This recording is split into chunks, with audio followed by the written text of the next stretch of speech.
You know that feeling, right? Like you're scrolling through the news and every headline just makes you a little more anxious about the world. Yeah. Like, is it really getting worse out there or is it just us? Well, it's interesting you say that because according to the FBI, violent crime actually did go up 5% last year. Huh. So it's not just in our heads. Wow. Okay, so it's not just me.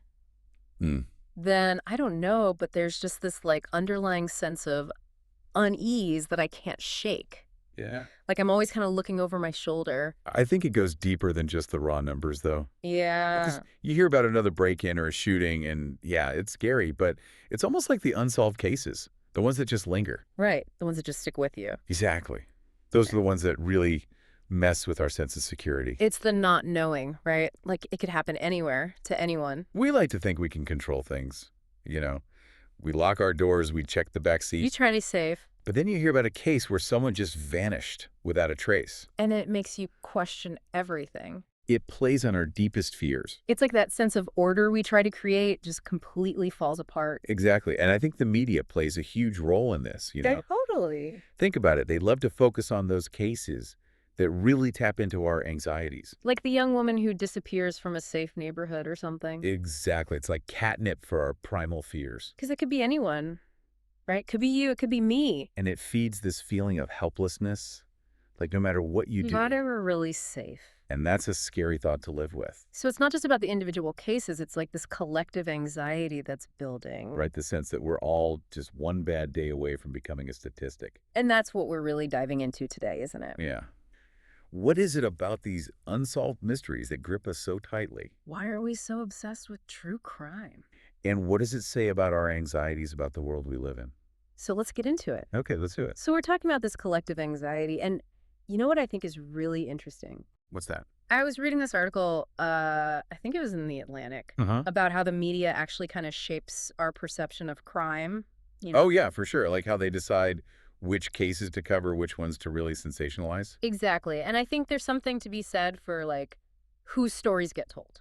Absolutely. It's not Yeah. just about grabbing our attention. It's about who gets justice. It's like that whole thing about missing white women syndrome. You know what I mean? Oh, yeah, totally. The idea that certain cases get way more attention than others. And it's not just about like individual biases or anything, it's systemic, right? Yeah, it's baked into the whole system, like how resources are allocated, even how juries make decisions.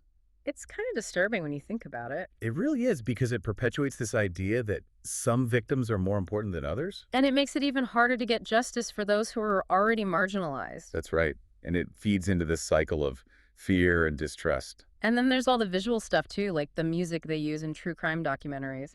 Oh, yeah, the ominous soundtrack, the green footage. Just they're trying to make it as scary as possible. Well, it's entertainment, Right. right? They want to keep you hooked. Yeah, but it also creates this distorted view of reality. It can make people think the world is a much more dangerous place than it actually is. It's like we're being bombarded with these worst case scenarios all the time. Exactly. And that can lead to a lot of unnecessary anxiety and fear. So how do we like break free from this cycle? I think it starts with awareness.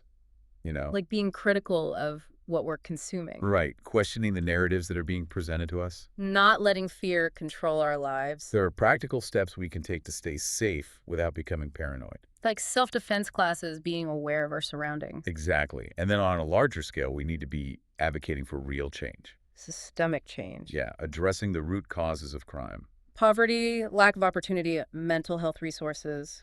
All of that. And we need a justice system that's actually focused on rehabilitation.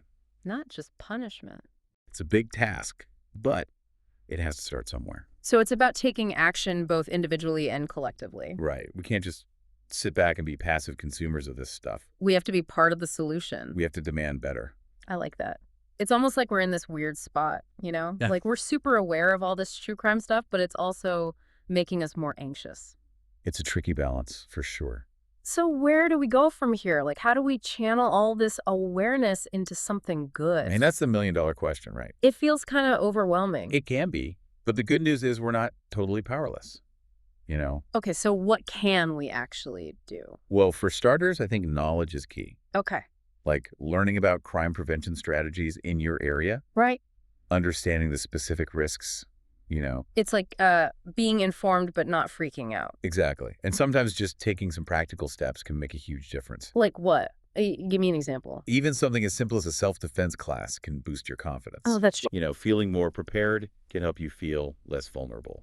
I actually started looking into the crime stats for my neighborhood. Oh, really? Yeah, it was eye-opening, Right. honestly. Like, I had no idea about some of the patterns. So you're already being proactive. I'm trying to be. That's great. And then beyond individual stuff, there's the bigger picture.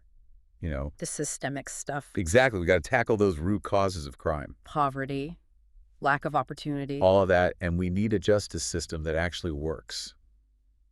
You know, rehabilitates people instead of just locking them up. exactly. A system that's focused on prevention and restorative justice. It's a tall order. It is, but we can't just throw our hands up and say it's too hard. So it's about using our voices, speaking up, demanding change. And supporting organizations that are doing the work on the ground. It's like we have to be the change, right?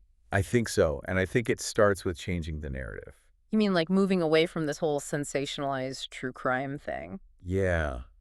I think we need to dig deeper, you know. Less entertainment, more understanding. Exactly. What can we learn from these cases? How can we prevent future tragedies? Instead of just getting caught up in the drama. We need to be part of the solution. So the case that keeps America awake isn't just one case. It's this whole feeling, this Yeah. collective fear and uncertainty. But it's also a call to action, I think, To do something to make things better. to move beyond fear and find hope. That's what I'm taking away from this deep dive. Me too. Thank you so much for all of this. My pleasure. And to everyone listening, thank you for joining us on this journey. Yeah. Thanks for being here. Remember, we're not powerless. We can make a difference. One step at a time. And together, we can create a world where everyone feels safe and supported. I believe that. That's a great place to end it. Thanks again. Absolutely. Take care.